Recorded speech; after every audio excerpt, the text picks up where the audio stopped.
কাল টিভি ডিবেটে দীপশিতা একটা ভীষণ ভালো বক্তৃতা করেছে, কিন্তু কেন দীপশিতা বিজেপি কর্মীদের ব্রেনডেড জম্বি বা অশিক্ষিত বলেছে তাই নিয়ে তাকে কাউন্টার করতে গিয়ে বিজেপির প্রধান মুখপাত্র দেবজিৎ সরকার কমিউনিস্ট পার্টির পুরনো নেতাদের কতদূর পড়াশোনা সেই ইতিহাস টেনে এনেছে। আমরা বিজেপিকে অশিক্ষিত বলি, তার কতদূর ডিগ্রি রয়েছে সেই শিক্ষাগত যোগ্যতার উপর ভিত্তি করে নয়। আমরা বিজেপিকে অশিক্ষিত বলি দেশের ইতিহাস, দেশের সংস্কৃতি, দেশের সমাজ ব্যবস্থা, সর্বোপরি সত্য ঘটনা সম্পর্কে ওয়াকিবহাল না থাকা বা থাকতে না চাওয়ার জন্য। আজকে যদি এই বিজেপি কর্মীরা যদি পড়াশোনা করতো তাহলে জানতো যখন সমস্ত রাজনৈতিক দল দেশের স্বাধীনতার লড়াইয়ে ঝাঁপিয়ে পড়েছে সেই সময় আজকের এই আরএসএস বিজেপির আদর্শ গুরু গোলওয়ালকার ভারতবাসীর উদ্দেশ্যে বলছেন, হে ভারতবাসী, তোমরা ব্রিটিশদের বিরুদ্ধে লড়াই করে নিজের শক্তির অপচয় করো না। এই বিজেপি, এই আরএসএস এর আদর্শ সাভারকার, তিনি ব্রিটিশদেরকে 10 বার মুচলেখা দিয়েছিলেন বলে জানাচ্ছেন তারই দৌহিত্র সাত্তকী সাভারকার। আজকে এই বিজেপির আদর্শ শ্যামাপ্রসাদ মুখার্জি যখন কলকাতা বিশ্ববিদ্যালয়ের ভিসি, তখন বামপন্থী ছাত্ররা ব্রিটিশ ইউনিয়ন জ্যাক পতাকাকে স্যালুট করতে রাজি হয়নি বলে তাদেরকে বেত্রাঘাত করার এবং তাদেরকে কলেজ থেকে রাস্টিকেট করার অর্ডার দিয়েছিলেন এই শ্যামাপ্রসাদ মুখার্জি। এ তো গেল স্বাধীনতার আগের কথা। স্বাধীনতার পরপরই জাতির জনক মহাত্মা গান্ধীর বুকে বুলেট মেরেছিলেন যে হিন্দু মহাসভার কর্মী নাথুরাম গডসে। কিছুদিন আগে অবধিও আমরা দেখেছি সেই নাথুরাম গডসের পুজো করছে, নাথুরাম গডসের মূর্তিতে মালা দিচ্ছে বিজেপি আরএসএস এর কর্মী নেতারা।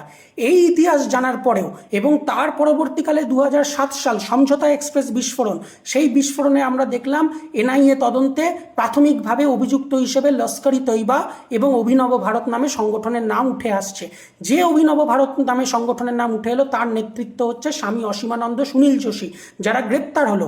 এই স্বামী অসীমানন্দ বা এই সুনীল যোশীর সাথে আরএসএস এর কি সম্পর্ক, এরা আরএসএস এর কোন স্তরের কর্মী ছিলেন, সেটা আপনারা ইন্টারনেটে একটু সার্চ করলেই আপনারা পেয়ে যাবেন। এই সুনীল যোশীকে 2007 সালে ডিসেম্বর মাসে যখন গুলি করে হত্যা করা হলো যাতে তদন্তের অগ্রগতি না হতে পারে, তখন সেই সময় ওই সুনীল যোশীর মোবাইল ফোন এবং সিম কার্ড সরিয়ে দিয়ে ধ্বংস করে দিয়েছিল, যাতে তথ্য বা প্রমাণ যাতে তদন্তকারীরা পেতে না পারে। সেই ঘটনায় যিনি গ্রেপ্তার হয়েছিলেন তার নাম রামচরণ পাটেল। এই রামচরণ পাটেল হচ্ছে মধ্যপ্রদেশের তৎকালীন বিজেপির একজন কাউন্সিলর। অর্থাৎ এই ইতিহাস জানার পরে কোনো শিক্ষিত পড়াশোনা করা ছেলে বা মেয়ে যে দেশকে ভালোবাসে সে বিজেপি করতে পারে বলে আমরা মনে করি না। 2022 সাল তালিব হোসেন শাহ 9 মে আমরা দেখলাম বিজেপির জম্মু কাশ্মীর ইউনিটের যে সংখ্যালঘু মোর্চা, সেই সংখ্যালঘু মোর্চার সোশ্যাল মিডিয়া সেলের প্রধান নির্বাচিত হলেন তালিব হোসেন শাহ।